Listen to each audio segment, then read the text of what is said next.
Hi friends, welcome to Red Spider Shakti. இன்னைக்கு நம்ம இந்த வீடியோவில் எதை பத்தி பார்க்க போறோம் அப்படின்னு பாத்தீங்கன்னா, நம்ம எஸ்டிஆர் 50 படத்தோட அப்டேட் பத்தி தாங்க பார்க்க போறோம். அதாவது துல்கர் சல்மானோட நடிப்புல கண்ணும் கண்ணும் கொள்ளை அடித்தாள் அப்படின்ற ஒரு மெகா ஹிட் திரைப்படத்தை கொடுத்த இயக்குனர் தான் தேசிங் பெரியசாமி. இந்த கண்ணும் கண்ணும் கொள்ளை அடித்தாள் படத்தோட வெற்றிக்கு அப்புறமா ரஜினிகாந்தை வச்சு ஒரு புது திரைப்படத்தை இயக்க போறாரு அப்படின்ற மாதிரி நிறைய தகவல்கள்லாம் போயிட்டு இருந்துச்சு.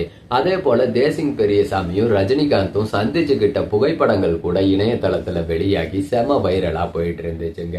ஆனா ரஜினிகாந்த வச்சு இயக்கல, மாறா சிம்புவை வச்சு இயக்குறதுக்கு ஒப்பந்தமானாரு. அதுதான் சிம்புவுடைய 48வது திரைப்படமா உருவாக இருந்துச்சு. அதுக்கப்புறம் தக் லைஃப் திரைப்படம் ரிலீஸ் ஆச்சு. அதுக்கப்புறம் பாத்தீங்கன்னா பார்க்கிங் படத்தோட டைரக்டர் கூட ஒரு படத்துல நடிக்க ஒப்பந்தமானாரு. அதனால எஸ்டிஆர் 48 திரைப்படம் பாத்தீங்கன்னா எஸ்டிஆர் 50 உருவாக இருந்துச்சு. என்னதான் எஸ்டிஆர் 50 எஸ்டிஆர் 48 மாறி மாறி போனாலும் இப்ப வரைக்கும் இந்த படத்தோட ஷூட்டிங்க தொடங்காம தான் இருக்காங்க.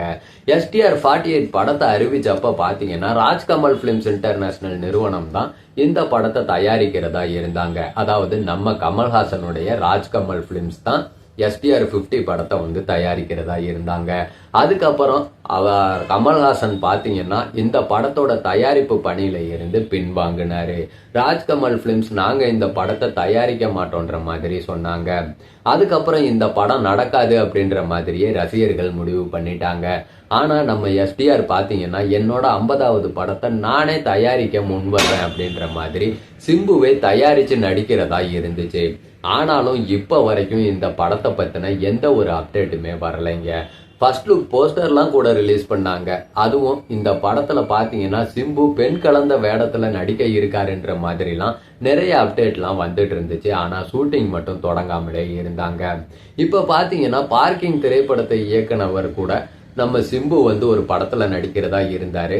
அந்த படமும் இப்ப பின்னோக்கி போக இப்ப வெற்றிமாறனோட இயக்கத்துல ஒரு புது படத்துல நடிச்சிட்டு இருக்காரு நம்ம எஸ்டிஆர்.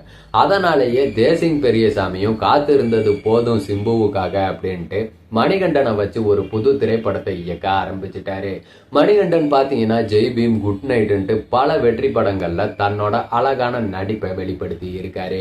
இப்ப மணிகண்டனை வச்சுதான் தேசிங் பெரியசாமி புது திரைப்படத்தை இயக்க போறதா சொல்லி இருக்காங்க. இந்த படத்தோட ஷூட்டிங்கும் கூடிய சீக்கிரமே தொடங்கிடுவாங்கன்ட்டு நினைக்கிறேன்.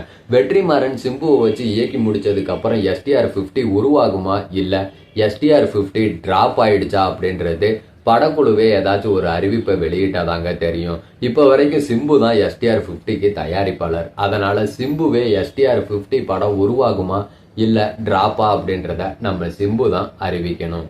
பொறுத்திருப்போம் எஸ்டிஆர் 50க்காக.